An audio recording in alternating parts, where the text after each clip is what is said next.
Ok, bueno, vamos a dar inicio. Vamos a hablar de un tema controversial, un tema que da lugar para muchísimas cosas, que es la pancreatitis aguda. Lo dividimos de dos maneras, una enfocarlo básicamente, principio generalidades, después vamos a enfocar pancreatitis aguda grave, el manejo médico y por último el manejo quirúrgico, que es muy, muy importante. Iniciamos, por favor. Bueno, para iniciar vamos a definir a la pancreatitis aguda. La pancreatitis aguda como tal es una inflamación aguda del parénquima pancreático, más que nada iniciando o es un resultado de la necrosis digestiva del mismo. Es una enfermedad heterogénea que puede variar desde una entidad mínima o moderada hasta una catástrofe abdominal, que es una pancreatitis aguda severa, con gran necrosis, la cual se puede extender, va a ocasionar licuefacción y va a ocasionar un ataque severo general y disfunción orgánica que lo puede llevar de manera directa a la muerte. El diagnóstico básicamente está basado de tres de los siguientes datos: la presencia de dolor abdominal. Todos ustedes han visto pacientes con pancreatitis aguda grave con un dolor abdominal intenso, básicamente en barra, que no cede a las medidas convencionales, básicamente, incremento de las enzimas pancreáticas habitualmente de 2 a 3 veces su valor normal, amilasa y lipasa, sobre todo lipasa pancreática, y algo bien socorrido, los estudios de imagen, que para esto nosotros tenemos la clasificación de Baltas. Los estudios de imagen que van a apoyar esta inflamación. Existen habitualmente más de 200,000 ingresos de pacientes con pancreatitis en Estados Unidos. O sea, es una cantidad importante de pacientes. Los rangos de edad más comunes es en la población económicamente activa. Tenemos de entre 40 a 59 años. Sin embargo, estos datos han cambiado y esto ha cambiado mucho por el tipo de alimentación que estamos teniendo. Se han visto casos de pancreatitis aguda en pacientes de 13 a 14 años ya, o también pancreatitis aguda grave en pacientes de 75 años. Y esto tiene que ver mucho por los cambios que se ha habido en la alimentación, también por el alcoholismo. Hay que recordar que empieza a edades mucho más tempranas. Entonces, bueno, esto tiene que ver con que ha cambiado un poquito ya esa epidemiología. Es más frecuente en afroamericanos que en blancos, y bueno, se ha aumentado esto por el consumo de las grasas, por el consumo de alcohol, y también porque actualmente tenemos mucho mayor capacidad diagnóstica. Antes nada más era el cuadro clínico que nos sugería y las enzimas pancreáticas. Ahora tenemos ultrasonidos, tomografías que nos pueden ayudar a un diagnóstico mucho más preciso y más rápido. Predomina en hombres aproximadamente de 40 a 60 años, sin embargo, esto también hay que tomarlo con precaución, porque actualmente en las mujeres también ocupa un lugar importante la pancreatitis. Es más, se dice que está casi 1 a 1 ya, y la causa más común, bueno, aparte de la litiasis vesicular, también tiene que ver con la ingesta de grasas. La mortalidad para la pancreatitis aguda en general es una mortalidad baja, es de menos del 5%. Pero si a esto le vamos sumando criterios y le vamos sumando factores pronósticos, esta se puede llegar a incrementar de manera significativa. Y los rangos de la mortalidad varían de 0.6 a 5.6 dependiendo de la causa que lo está ocasionando. Tenemos nosotros que la mortalidad de esta pancreatitis, si es una pancreatitis intersticial, tiene un rango aproximadamente de 1 a 7 de mortalidad. Pero veamos nosotros, si estamos hablando de una necrosis infectada, cómo se incrementa hasta un 62% el riesgo de muerte de estos pacientes, a diferencia de cuando es una necrosis estéril que va del 2 al 44%. Y si a esto ya sumamos una pancreatitis aguda grave, que por definición puede ir acompañada de la disfunción orgánica, si esta afecta a un solo órgano, vean la mortalidad, pero si hay más de 3 órganos afectados, como la mortalidad se eleva hasta casi el 47%.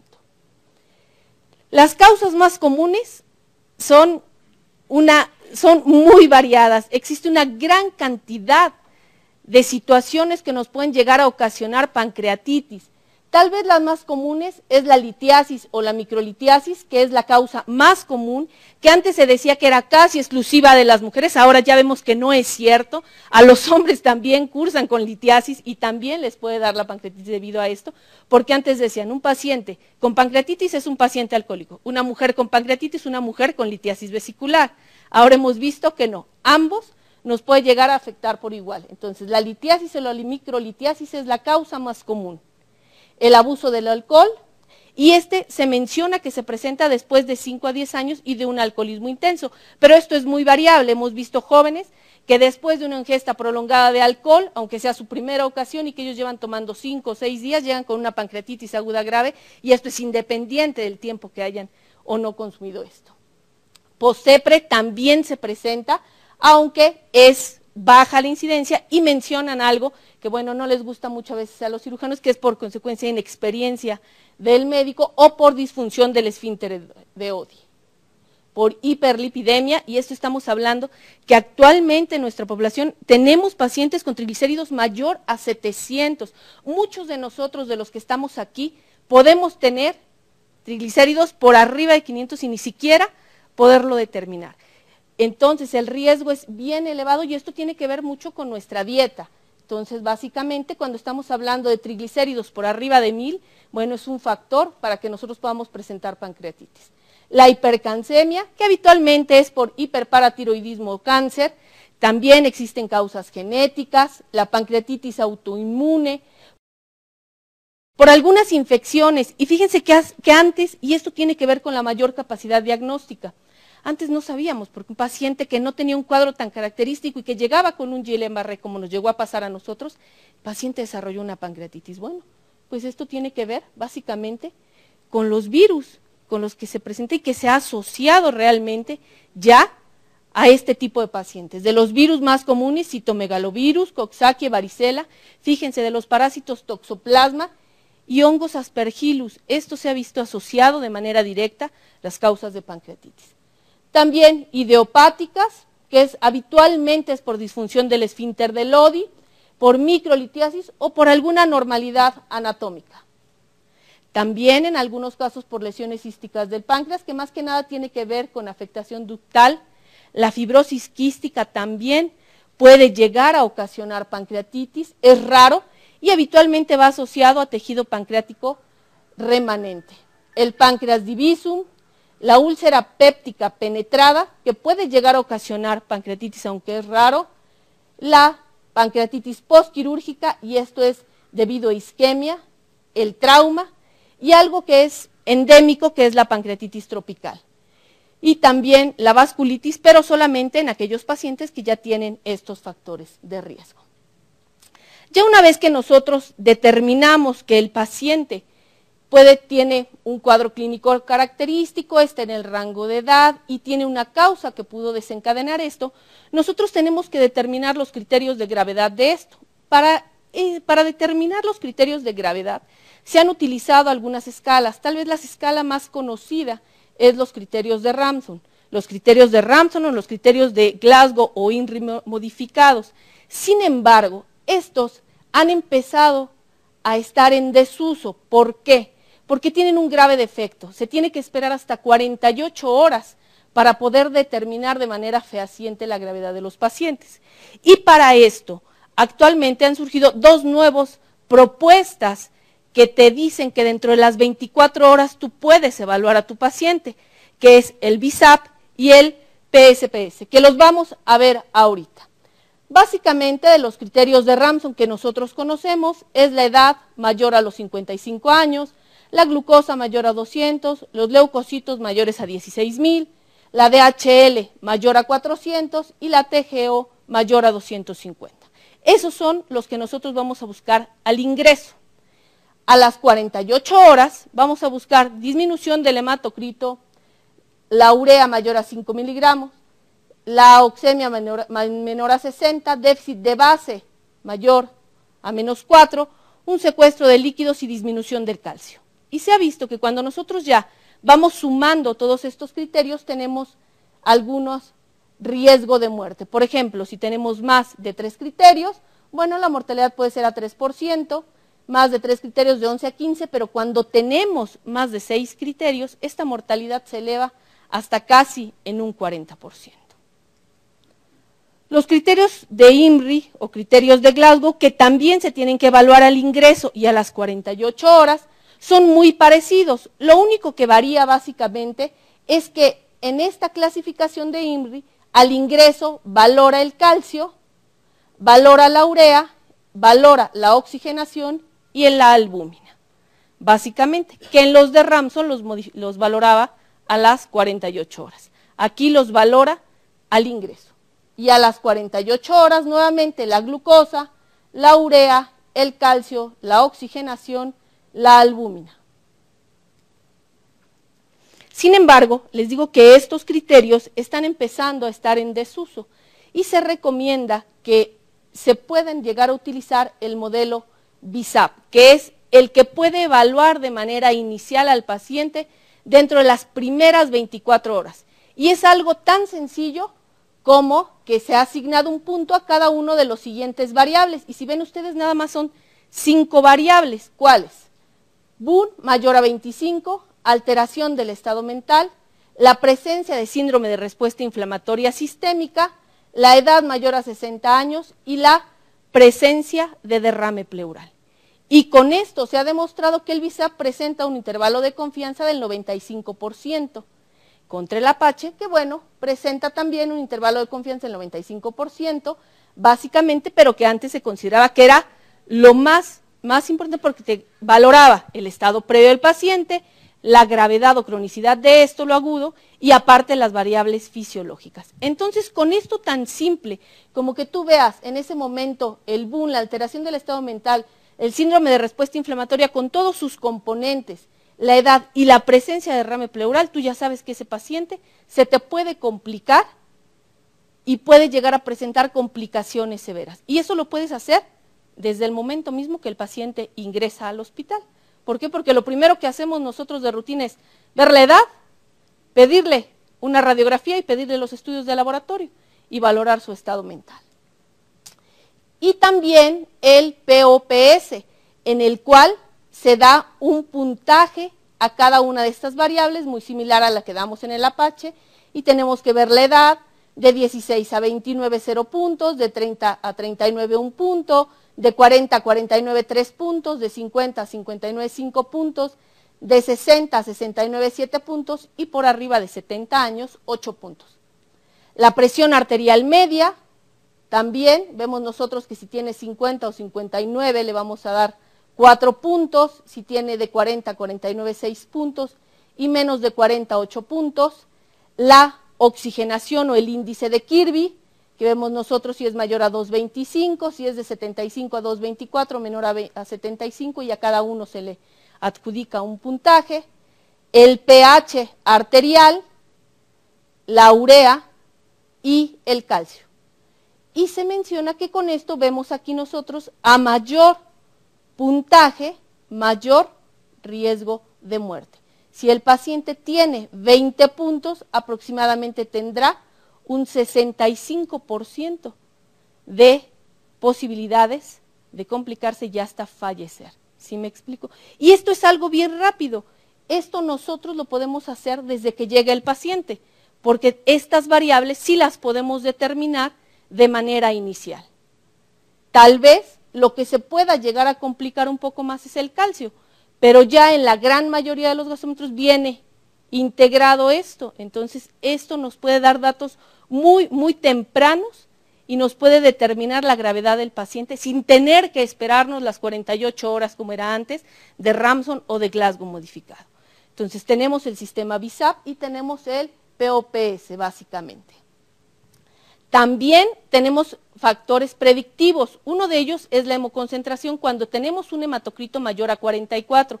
Y esto es importante porque en parte del manejo te menciono que cuando un paciente está hemoconcentrado y el hematocrito está elevado, esto puede llegar a predisponer mayor isquemia pancreática y mayor necrosis pancreática. Entonces, esto es bien importante, es un factor predictivo de pancreatitis aguda. Si el paciente tiene un hematocrito de 44, cuidado, es un paciente que probablemente se pueda complicar. Si tiene un índice de masa corporal mayor a 30, también son factores de gravedad, y si tiene derrame pleural observado en la radiografía de tórax. ¿Cuáles son los criterios básicos que van a determinar la severidad? Los criterios de Ramsson, que ya los vimos nosotros, y como a cada punto se le da una mortalidad predicha. El Apache, que está basado en las diversas variables, como en la edad, el estado fisiológico y las comorbilidades, y a este puntaje se le debe de sumar el índice de masa corporal. Un punto cuando el índice de masa corporal es de 26 a 30, y de 2 puntos cuando el índice de masa corporal es mayor a 30. Esto sería un plus que tendríamos que agregar nosotros en el Apache, porque en el Apache acuérdense que no viene como tal el índice de masa corporal. Nosotros lo tendríamos que agregar porque sabemos que es un factor predictor de gravedad de la pancreatitis. Los criterios de Glasgow modificados, el índice de severidad basada en el score de pancreatitis, que es el BISAP, y básicamente el índice de severidad modificado por la tomografía. Entonces nosotros tenemos ya en este momento muchas más armas para poder determinar de manera temprana y oportuna si nuestro paciente tiene una pancreatitis aguda o una pancreatitis aguda grave, que pone en riesgo su vida. Ya una vez que nosotros determinamos esto, bueno, vamos a hablar de lo que nos toca a todos nosotros, que es la pancreatitis aguda grave. La pancreatitis aguda grave que vemos todos nosotros en las terapias intensivas. ¿Cómo se define a la pancreatitis aguda grave? Bueno, como aquella que tiene la presencia de 3 o más signos de Ramsson o de Glasgow-Imrie, un Apache de 8, o la presencia de disfunción orgánica, o la presencia de complicaciones locales como necrosis, absceso, pseudoquiste. Si un paciente tiene 60 años y lo único que tiene es urea de 104 con creatinina de 1.3 y él está muy bien, es una pancreatitis aguda grave hasta no determinar otra cosa porque tiene insuficiencia renal aguda y tiene afectación de un órgano. Y ha pasado mucho que van y dicen, bueno, pero es que el paciente está muy bien, no está requiriendo oxígeno, no está requiriendo nada, es lo único que tiene y con líquido se corrige. Sí, sí es cierto, pero tiene ya la presencia de disfunción orgánica y por definición es un paciente con una pancreatitis aguda grave. También se requiere que tenga un índice de masa corporal mayor a 30 en pacientes que requieren grandes cantidades de líquido, pacientes con edades mayor a 70 años y la presencia de un péptido tripsinógeno elevado o la presencia de necrosis pancreática mayor al 30%. Todos estos son factores de gravedad que pueden de manera inmediata deteriorarles a un paciente. Los criterios y la clasificación de Atlanta que muchos de nosotros conocemos para pancreatitis aguda la ha definido ya bien simple y ya ha puesto sus criterios establecidos como una TA sistólica menor a 90, una oxigenación menor a 60, la creatinina de 2 o la presencia de sangrado gastrointestinal. Y aquí estamos englobando todas las complicaciones sistémicas que se llegan a presentar. Y las complicaciones locales como la necrosis pancreática, el pseudoquiste y el absceso. Y la presencia de más de 3 criterios de Ramsay. Y la pancreatitis aguda moderada, así lo definen como aquella que tiene mínima disfunción orgánica y que se recupera de manera rápida dentro de las primeras 48-72 horas.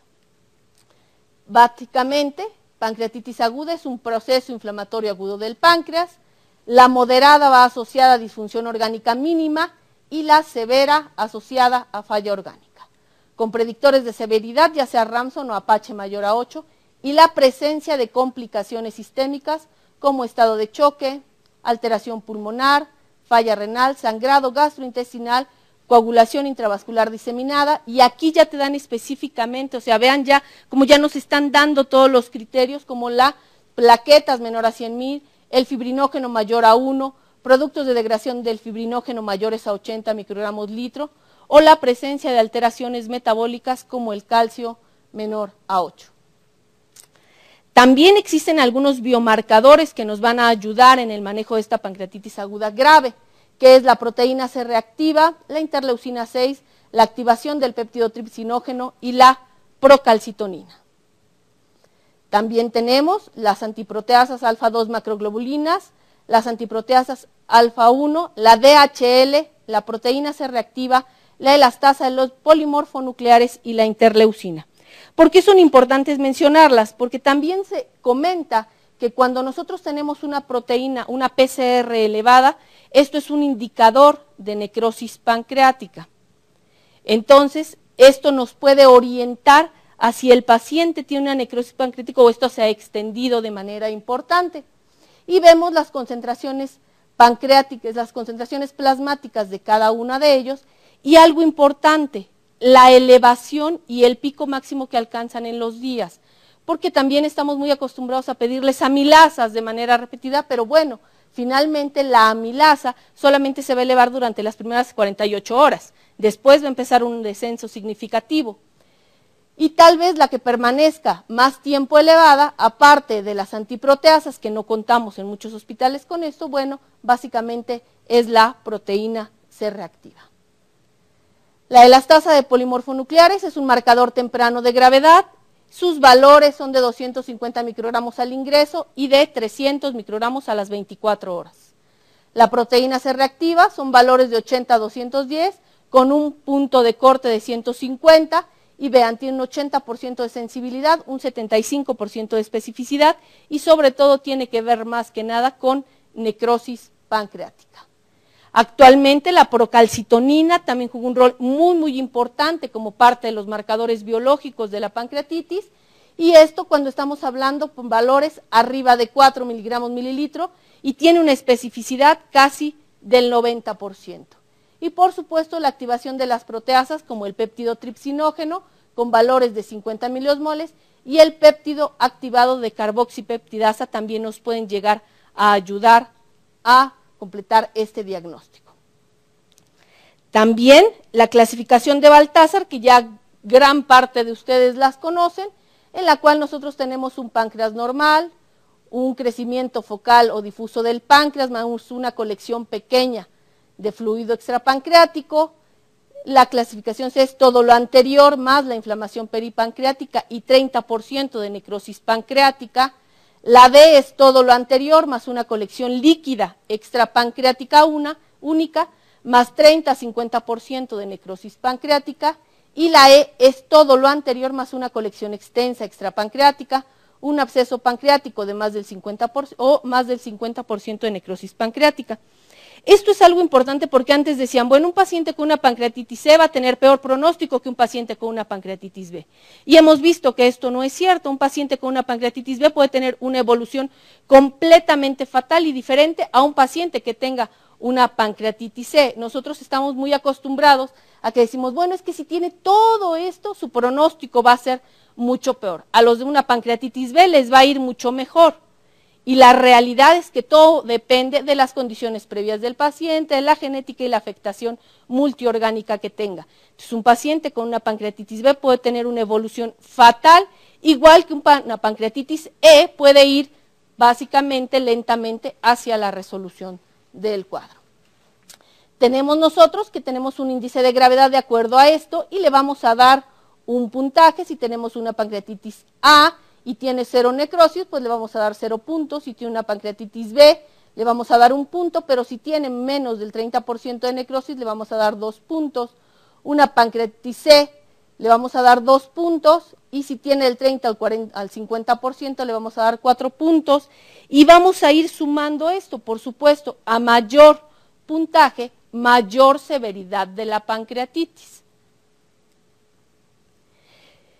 Ya una vez que nosotros clasificamos, determinamos y vimos que nuestro paciente tenía una pancreatitis aguda grave, bueno, tenemos que conocer la causa que la ocasionó y saber por qué se está desarrollando toda esta gran alteración que hay en el organismo. Y se han mencionado básicamente 3 fases. La primera, la fase de activación prematura del tripsinógeno, que está dentro de las células acinares pancreáticas, y esto debido básicamente, o se han propuesto algunas teorías. Uno, principalmente alteraciones del calcio, alteraciones del propio tripsinógeno, disminución de la catepsina B y disminución de la actividad del inhibidor del tripsinógeno pancreático intracelular. Básicamente, estas son algunas de las teorías que vamos a ver en un momentito más. La segunda fase de inflamación intrapancreática y la tercera fase En esta es una fase de inflamación extrapancreática en la cual ya vamos a tener afectación a diversos órganos. Acuérdense que de los órganos que más se afectan en esta patología, bueno, aparte del riñón, es el pulmón. Y en esta fase existen 4 pasos mediados por citocinas, que son la activación de las células inflamatorias, básicamente, la quimioatracción por activación de células inflamatorias a la microcirculación, la activación de moléculas de adhesión que se unen a las células inflamatorias y del endotelio, y la migración y activación de células inflamatorias dentro de las áreas inflamadas. Y tal vez se entienda un poquito mejor con estos 2 esquemas que vamos a ver. Existe una lesión celular acinal, en ese momento va a activar básicamente a las enzimas pancreáticas, a radicales libres de oxígeno, neutrófilos, macrófagos, linfocitos T y plaquetas, que a su vez van a activar a los inhibidores de las proteasas, a las proteasas de la fase aguda, a las células endoteliales como la fibronectina, factor activador de plaquetas, óxido nítrico, y se van a activar el sistema de la coagulación, el sistema de la fibrinoisis y el sistema quinina-calicreína, que nos pueden llevar hasta la disfunción orgánica y muerte. Pero a su vez va a estar inhibido las proteasas que van a afectar al sistema de complemento y a su vez van a alterar las enzimas pancreáticas. Entonces se está haciendo un círculo vicioso que cuesta muchísimo trabajo romper y que hasta el momento no se ha podido romper como tal. Entonces tenemos nosotros un factor desencadenante, ya sea una microlitiasis, el alcoholismo, la dieta rica en grasas, va a haber activación intracinar de calcio, tripsinógeno en tripsina por medio de la catepsina, y esta va a ocasionar lisis de vacuolas, activación de tripsina y activación de los sistemas de complemento, quinina, calicreína y de la coagulación, y por esto nos van a dar todas las complicaciones sistémicas de los pacientes. Lesión en el endotelio vascular del intersticio de las células acinares, y también esta lisis de vacuola nos va a llevar a activación de fosfolipasas A2, quimiotripsina y elastasas, las cuales van a afectar nuevamente el endotelio. Al estar afectado este endotelio va a ocasionar vasoconstricción, éstasis capilar, disminución de la saturación de oxígeno y isquemia. Esto les va a llevar a que exista migración de polimorfonucleares, liberación de factores de necrosis tumoral, de interleucinas, a que se empiece a producir derivados del ácido araquidónico, prostaglandinas, factor activador de plaquetas, leucotrienos, enzimas lipo y proteolíticas, liberación de radicales libres de oxígeno que nos va a llevar a una trombosis, a una hemorragia extensa y por supuesto a un síndrome de respuesta inflamatoria sistémica y en un momento dado a toda la disfunción orgánica que se presenta en este tipo de pacientes. Nuevamente, una lesión sobre el páncreas va a ocasionar edema, liberación de citoquinas y quimotoxinas, activación de zimógenos que van a inhibir la secreción, van a liberarse todos estos mediadores inflamatorios que nos van a llevar a una respuesta inflamatoria sistémica y a falla orgánica, o básicamente a isquemia, necrosis y apoptosis de este páncreas básicamente. Y lo mismo, alteración de catepsina, con alteraciones del calcio, activación de zimógenos pancreáticos, ruptura de organelos, lesión celular y por último, la muerte celular en este tipo de pacientes. Existen diversas complicaciones, tanto complicaciones locales como complicaciones sistémicas. Las complicaciones sistémicas, básicamente, el síndrome de insuficiencia respiratoria agudo, la insuficiencia renal aguda, el estado de choque, la coagulopatía y alteraciones metabólicas. Y si nosotros entendemos parte de la fisiopatología, vamos a entender por qué se están dando todas estas alteraciones. Y de las complicaciones locales, el sangrado gastrointestinal, la necrosis infectada, la necrosis estéril y más tardíamente el absceso pancreático y el pseudoquiste. Se menciona que una complicación que es rara, pero que habitualmente es fatal, es la hemorragia pancreática. Esta puede ser resultado básicamente ya sea de inflamación local severa, por daño enzimático a vasos pancreáticos o peripancreáticos, lo cual va a ocasionar ruptura de los mismos o formación de pseudoaneurismas. También otra causa de hemorragia pancreática, de hemorragia gastrointestinal, es la erosión de los vasos sanguíneos o la trombosis de la vena esplénica. Esta es una revisión donde se vieron 14 pacientes y se determinó que cursaron con pancreatitis y sangrado intenso, sangrado gastrointestinal. De esto se determinó que el sangrado que provenía de una úlcera, de pancreatitis difusa o de la arteria gastroduodenal podía llegar a ocasionar todas estas. La severidad de la pancreatitis, y de estos 14 pacientes estudiados que presentaron sangrado gastrointestinal, fallecieron 5. Fallecieron 5 de estos, que estamos hablando casi del 40%. Entonces, si bien es cierto que es una complicación muy rara, tenemos que determinar el sitio de sangrado, porque en ese momento, de acuerdo a esto, se va a determinar el procedimiento quirúrgico que se debe de realizar. Y esto evidentemente es algo muy grave. De las complicaciones locales que ya mencionamos, existe la colección líquida aguda, la necrosis pancreática, en la cual va a haber áreas difusas o focales de tejido que no va a estar viable, que habitualmente va a asociar a la necrosis peripancreática y afecta, cuando afecta más de 3 centímetros, se calcula de manera indirecta que puede involucrar casi el 30% del tejido pancreático afectado. El pseudoquiste agudo, que es una colección encapsulada, y algo importante es que ocurre habitualmente a la 4ª semana, o sea, no vamos a encontrarlo dentro de las complicaciones inmediatas.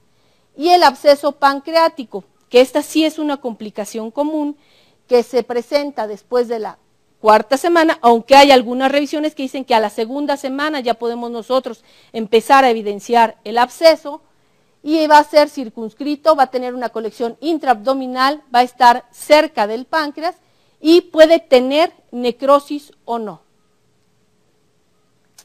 Y de las complicaciones sistémicas tenemos la hipocalcemia, habitualmente por secuestro de calcio, la necrosis grasa diseminada por lipólisis de enzimas pancreáticas, el síndrome de insuficiencia respiratoria aguda, el cual va a estar dado por lesión pulmonar por extravasación de fluidos, la insuficiencia renal debido a secuestro de líquidos y la necrosis estérica pancreática, la cual va a estar dada básicamente por la activación de todas estas enzimas pancreáticas y bueno, lo que llegan a ocasionar en cada uno de los pacientes y el tratamiento que habitualmente es de soporte con ventilación mecánica, fluidos y oxígeno.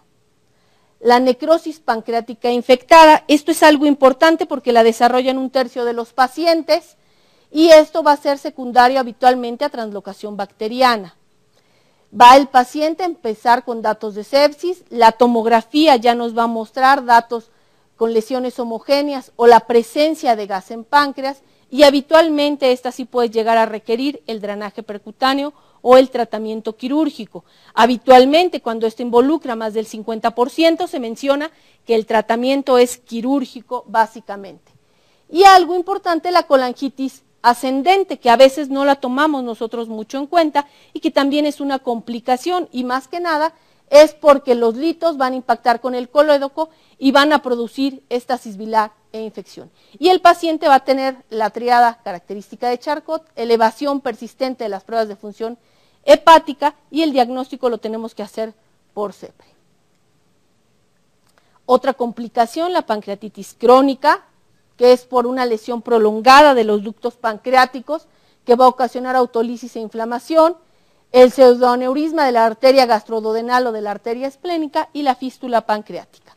Básicamente, aquí va a estar un pseudoquiste que va a estar adyacente a la arteria y va a ocasionar un pseudoaneurisma y la fístula pancreática básicamente que va a ser por disrupción básicamente ductal. Volviendo a una de las complicaciones importantes que es la necrosis, nosotros tenemos la necrosis estéril y la necrosis infectada. Realmente la que da muchísimo problema y la que nos da toda la gran repercusión de manifestaciones es la necrosis infectada, la cual vamos a encontrar una inflamación difusa ya con presencia de bacterias en este tejido, va a estar el páncreas necrótico o el tejido peripancreático necrótico, va a presentar tejido fibroso en ese momento y no va a existir como tal una colección, nosotros esperaríamos encontrar ya un absceso y no, nada más van a ser las zonas de necrosis, el paciente va a tener datos de respuesta inflamatoria sistémica. El absceso pancreático, el cual va a ser ya una colección purulenta, franca, en la región del páncreas con una cápsula de baja definición y va a tener una ausencia de membrana. Y el pseudoquiste pancreático infectado, el cual va a ser una colección encapsulada de jugo pancreático en la que no existe claramente un crecimiento bacteriano.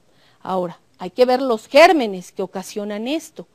Y hay que recordar los gérmenes más comunes es, si estamos hablando de translocación bacteriana, que es la que llega a ocasionar toda esta necrosis, E. coli, Pseudomonas sp, Staphylococcus aureus, Klebsiella, Proteus, Streptococcus fecalis, Enterobacter sp, anaerobios, Clostridium, y algo importante y que no está ahí y que actualmente está ocupando un número importante de casos, los hongos. Cándida ocupa una de las principales causas de necrosis infectada en este tipo de pacientes. Y por supuesto, casi el 80% de los casos son de causa polimicrobiana.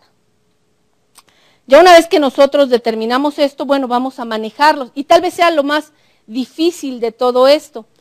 El tratamiento va encaminado a varias cosas. La primera es la adecuada hidratación de los pacientes, en lo cual vamos a tener una normalización rápida del volumen intravascular y de la oxigenación, esto con la finalidad de disminuir el riesgo de extensión de la necrosis pancreática. Se recomienda la administración de 35 a 40 mililitros de kilogramo de peso. Se dice que pacientes con pancreatitis aguda severa pueden llegar a requerir de 5 a 10 litros de solución salina isotónica diariamente.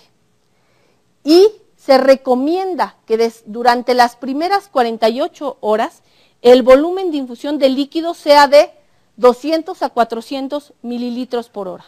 Yo sé que esto es una cantidad importantísima y habrá algunos de ustedes que digan, bueno, lo van a recuperar, pero el paciente al rato va a estar con lesión pulmonar aguda o va a estar con una gran fuga capilar. Pues sí es cierto, pero también hay que recordar que estos pacientes tienen un gran secuestro de líquidos.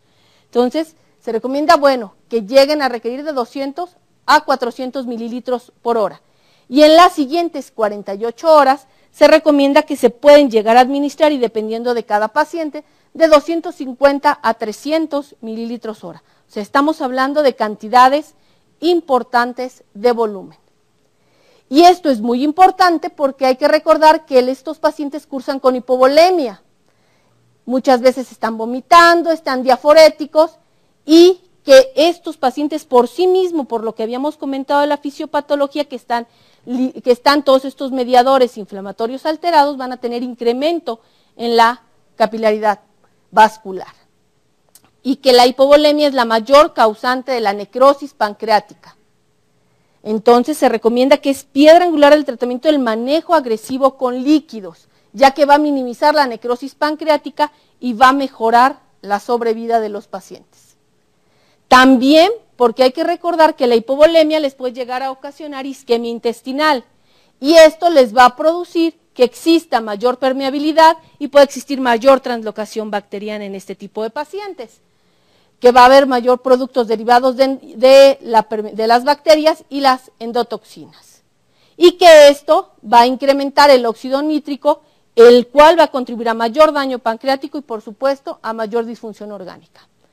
Otra piedra angular del tratamiento es la analgesia. Estos pacientes llegan con un dolor intenso. Se debe de dar un tratamiento escalonado. No existen estudios que demuestran la mayor efectividad de unos fármacos respecto a otros. Antes decían, no, nalbufina no, porque te contrae el esfínter de Oddi, mejor darle morfina. Sin embargo, como tal, así que te digan, estudios escalonados no existen como tal. Se debe de poner de manera escalonada desde analgésicos no opioides hasta la morfina. Y en algunos casos de dolor intenso que no cede, se puede llegar a utilizar hasta el bloqueo regional. No se recomienda la sedación, solamente si esta va asociada con la analgesia. O si el paciente está sometido a ventilación mecánica, entonces sí. Pero como tal, solo la sedación no está recomendada. Algo que genera muchísima controversia, la profilaxis antibiótica. La profilaxis antibiótica no está recomendada en pancreatitis moderada. Solamente la vamos a utilizar en pancreatitis aguda grave y cuando hay evidencia de necrosis pancreática, cuando hay más del 30% de necrosis pancreática. En esos casos se recomienda la profilaxis antibiótica. Si no, el paciente no debe de tener antibióticos. Y los antibióticos más comúnmente utilizados y que tienen mejor penetración en el tejido peripancreático, bueno, son los carbapenémicos, las quinolonas y el metronidazol. Ya una vez que nosotros iniciamos el tratamiento sistémico, este debe permanecer por 14 días. Y más si hay presencia de complicaciones locales o si el paciente tiene complicaciones sistémicas o si la PCR está por arriba de 120 de manera persistente, porque acuérdense que les había yo comentado que este es un indicador de extensión de necrosis pancreática. La profilaxis antibiótica no reduce la mortalidad o no tiene efecto protector sobre la necrosis infectada y no disminuye la frecuencia de la cirugía. Ojo, hay que recordar aquí que estos pacientes cursan con síndrome de respuesta inflamatoria sistémica. No por eso les vamos a poner antibióticos de manera inicial, solamente aquellos que tengan una pancreatitis aguda grave o que tengan más del 30% de tejido pancreático necrosado, básicamente. En el tratamiento de la infección extrapancreática, los antibióticos más utilizados son cefalosporinas, carbapenem, glicopéptidos y antimicóticos. Sin embargo, su uso de estos antibióticos no les va a prevenir la necrosis infectada. Y no existe evidencia de que la profilaxis antibiótica temprana disminuya la severidad de la pancreatitis necrótica. La descontaminación selectiva no se recomienda. En pancreatitis no se recomienda, antes se recomendaba, actualmente no se recomienda la descontaminación selectiva. No existe indicación para utilizar somatostatina o clótide, antes se utilizaba, decía que con eso se disminuía el riesgo de complicaciones y la estancia intrahospitalaria, la realidad es que no ha dado tantos efectos, los antiproteasas como el Gabexate, bloqueadores antifactor de necrosis tubular alfa y el tratamiento inmunomodulador no está indicado en este tipo de pacientes. Y algo que sí ya se puede llegar a utilizar, sobre todo cuando hay necrosis pancreática, es la proteína C. En estos casos se puede llegar a utilizar, sin embargo, acuérdense que el riesgo de una pancreatitis per se por sangrado es alto, entonces hay que tener mucho cuidado cuando esta se puede llegar a utilizar. La otra piedra angular del tratamiento es la nutrición. La nutrición es fundamental en este tipo de pacientes. ¿Cómo vamos a dar? Se recomienda que si el paciente tiene peristalsis, se puede llegar y ha disminuido el dolor abdominal, se debe utilizar la vía enteral. No hay duda. Solamente vamos a utilizar vía parenteral. Si el paciente tiene complicaciones locales, se debe de iniciar de forma precoz. Los nutrimentos recomendados se van a recomendar de 25 a 35 kilocalorías kilogramo al día, proteínas de 1.2 a 1.5 gramos, carbohidratos de 3 a 6 y lípidos máximo 2 gramos kilogramo al día. Los nutrientes recomendados por la ESPEN son de 8.000 a 10.000 kilojoules día, 2.500 kilocalorías y nuevamente el aporte calórico de 25 a 35 y aquí mencionan básicamente 3 a 6 gramos de carbohidratos, de proteínas 1.2 a 5 y lípidos 2 kilogramos al día. Se debe de administrar una dieta rica en glutamina y multifibras. Solamente vamos a utilizar la nutrición parenteral cuando el paciente tiene complicaciones locales o complicaciones sistémicas graves que impidan que el paciente pueda tener una dieta enteral adecuada. Cuando la vía gastrointestinal no es permeable, cuando la nutrición enteral no es tolerada por dolor, por ascitis o porque al momento en que ustedes inician la nutrición toman un control a las 4 o 6 horas y las amilasas se les volvieron a incrementar, en ese momento ustedes deben de suspender la nutrición enteral. O cuando ésta no cubre las necesidades calóricas y en ese caso podemos dar una nutrición mixta. Pero la idea es que el paciente tenga la nutrición enteral temprana en cuanto sea posible. Se recomienda nutrición mixta en forma precoz.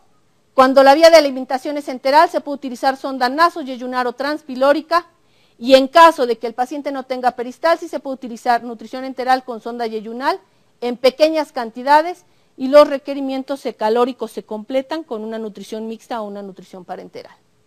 Y bueno, básicamente las recomendaciones, que nosotros no vamos a utilizar nutrición enteral si un paciente va a empezar a alimentarse de manera correcta dentro de los primeros 5 días del evento. La nutrición enteral temprana de los primeros 5 a 7 días no tiene impacto positivo en el curso de la enfermedad y no se recomienda en pancreatitis aguda moderada, pero en pancreatitis aguda severa, si es posible, se debe de iniciar la nutrición enteral lo más rápido posible con un grado de evidencia A. Puede ser complemento de nutrición parenteral si esta no cubre completamente los requerimientos. En pancreatitis severa con complicaciones como fístula, citis o pseudoquistes, la alimentación debe de realizarse por sonda, con una recomendación A nuevamente, y la nutrición continua solamente debe de utilizarse en aquellos pacientes que lo toleren, pero con un grado de recomendación F. El tipo de fórmula va a ser fórmulas peptídicas, que pueden ser utilizadas con gran seguridad en este tipo de pacientes, y también las fórmulas estándar pueden ser bien toleradas. Por último, se menciona que se debe determinar al ingreso de todos los pacientes, y no nada más de los de pancreatitis, de todos los que ingresan con nosotros a terapia intensiva, su estado nutricional, por supuesto en pancreatitis para determinar su severidad, y se debe iniciar la nutrición enteral en cuanto la reanimación ha concluido. En los pacientes con pancreatitis moderada, que no requieren soporte nutricional, no se debe de iniciar la dieta, que la dosis y la ruta de alimentación puede ser gástrica o yeyunal, y que es un estado hipercatabólico con pérdida del metabolismo de proteínas e incremento de los requerimientos de energía. Y por último, lo que les mencioné, los fármacos experimentales como los inhibidores de las pancreasas pancreáticas, el mesilato de gabexate, no deben de ser utilizados ya que no mostró efecto en la mortalidad a los 90 días, pero sí mostró reducción en las complicaciones. La somatostatina y el ocrótide no se deben de utilizar, el uso de citocinas antiinflamatorias no ha mostrado eficacia, y con el uso del lexipafan e inhibidor del factor activador de plaquetas existen reportes iniciales promisorios, pero aún se requiere más estudios. Por lo cual, y después de todo esto, y falta todavía el aspecto quirúrgico, bueno, vemos que es una urgencia médica que requiere del manejo multidisciplinario, y con lo cual, bueno, es lo único que se ha visto que puede disminuir las complicaciones y la mortalidad. Y esta que es una cita que a mí me gusta mucho, que dice que la pancreatitis aguda es la más temible de todas las calamidades que ocurren en conexión con una víscera abdominal. Lo súbito de su comienzo, lo interminable agonía que la acompaña y su elevada mortalidad hacen que esta sea la más formidable de las catástrofes abdominales. Y yo creo que quienes hemos tenido pacientes con pancreatitis estamos de acuerdo con esta cita. Entonces, cedo la palabra al doctor Cárdenas, que va a hablar del tratamiento quirúrgico.